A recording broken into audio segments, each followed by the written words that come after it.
dari nubuat Daniel. Tatkala dicampakkan ke dalam tanur api, Asaria berdiri dan berdoa. Ia membuka mulut di tengah-tengah api itu, katanya, "Demi nama-Mu ya Tuhan, janganlah kami Kau tolak selamanya, dan janganlah Kau batalkan perjanjian-Mu. Janganlah Kau tarik kembali daripada kami belas kasih-Mu.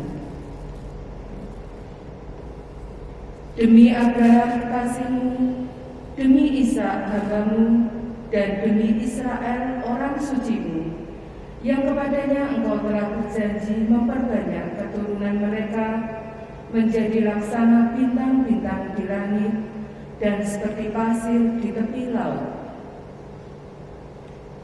Ya Tuhan, jumlah kami telah menjadi paling kecil di antara sekalian bangsa, dan sekarang kami pun dianggap rendah di seluruh bumi oleh karena dosa kami.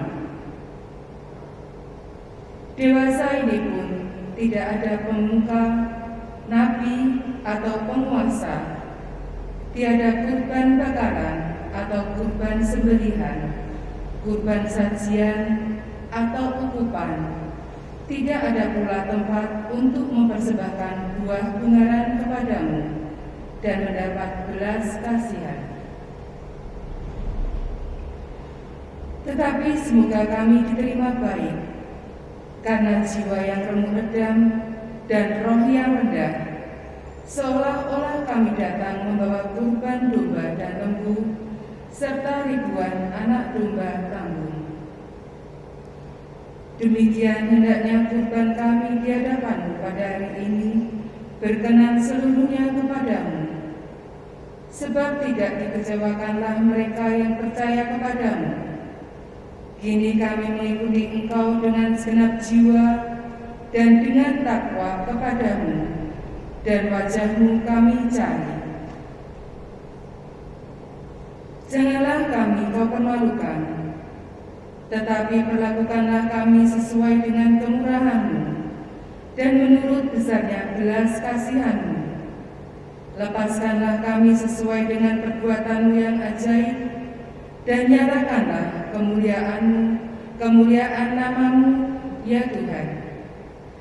Demikianlah sabda Tuhan. Ingatlah segala rahmat dan kasih setia-Mu, ya Tuhan.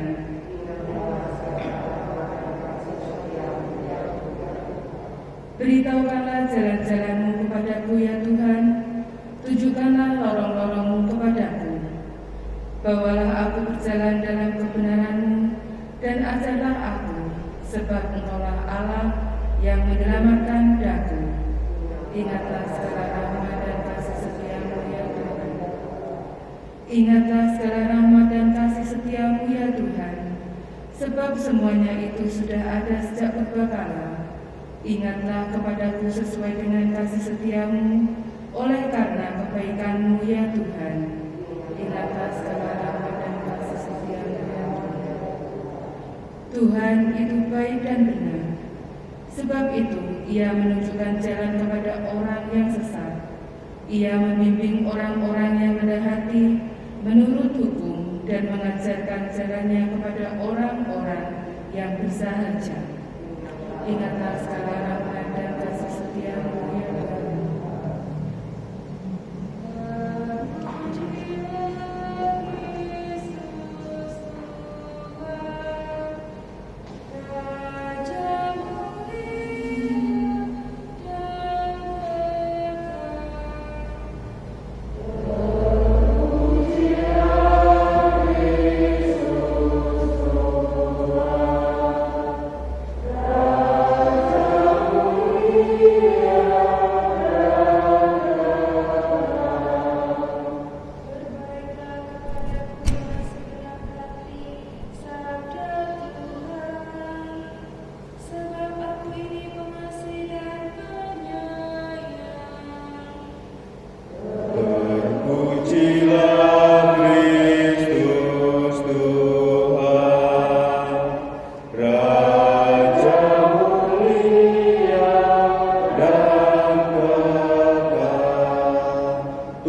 bersamamu. Inilah Injil Yesus Kristus menurut Matius. Sekali peristiwa, Petrus datang kepada Yesus dan berkata, "Tuhan, sampai berapa kalikah aku harus mengampuni saudaraku jika ia berbuat dosa terhadap aku? Sampai 7 kali?" Yesus berkata kepadanya, "Bukan, aku berkata kepadamu, bukan sampai 7 kali, melainkan sampai 70 kali 7 kali. Sebab hal kerajaan surga itu seumpama seorang raja yang hendak mengadakan perhitungan dengan hamba-hambanya.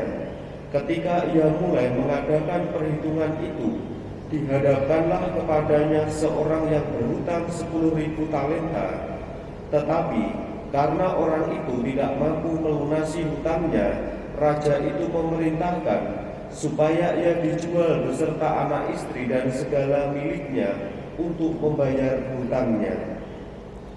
Maka sujudlah hamba itu menyembah dia, katanya, 'Sabarlah dahulu, segala hutangku akan kulunaskan.'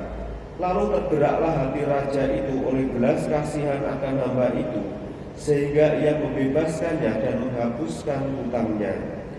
Tetapi ketika hamba itu keluar, ia bertemu dengan seorang hamba lain yang berhutang 100 dinar kepadanya. Ia menangkap dan mencekik kawannya itu, katanya, 'Bayarlah hutangmu.' Maka sujudlah kawannya itu dan memohon kepadanya, 'Sabarlah dahulu, hutangku itu akan kulunaskan.' Tetapi ia menolak dan menyerahkan kawannya itu ke dalam penjara sampai dilunaskan segala hutang itu. Melihat itu, kawan-kawannya yang lain sangat sedih, lalu menyampaikan segala yang terjadi kepada tuan mereka. Maka raja itu menyuruh memanggil hamba pertama tadi dan berkata kepadanya, 'Hai hamba yang jahat, seluruh hutangmu telah kuhapuskan karena engkau memohonnya kepadaku. Bukankah engkau pun harus mengasihani kawanmu seperti aku telah mengasihani engkau?' Maka marahlah tuannya itu dan menyerahkan dia kepada algojo sampai ia melunaskan seluruh hutangnya. Demikianlah Bapakku yang di surga akan berbuat terhadap kamu apabila kamu masing-masing tidak mengampuni saudaramu dengan segenap hatimu." Demikianlah sabda Tuhan.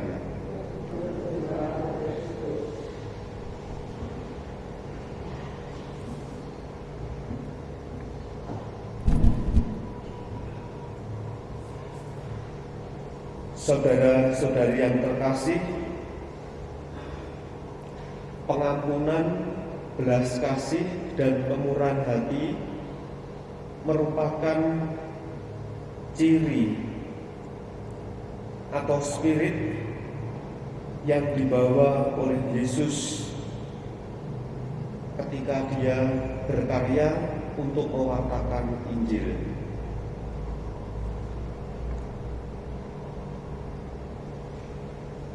Mengapa Yesus memberikan atau menawarkan kepada kita semua bahwa pengampunan, belas kasih menjadi sesuatu yang penting? Karena dengan semangat pengampunan, maka tidak ada rasa, pikiran, sikap seperti amarah, kebencian yang ada di dalam diri setiap orang. Maka Yesus rela berkorban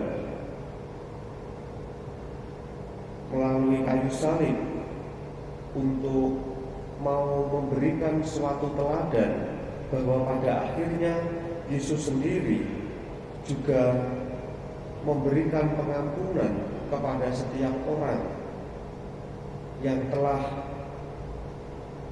menyiksa sampai dengan menyalibkannya.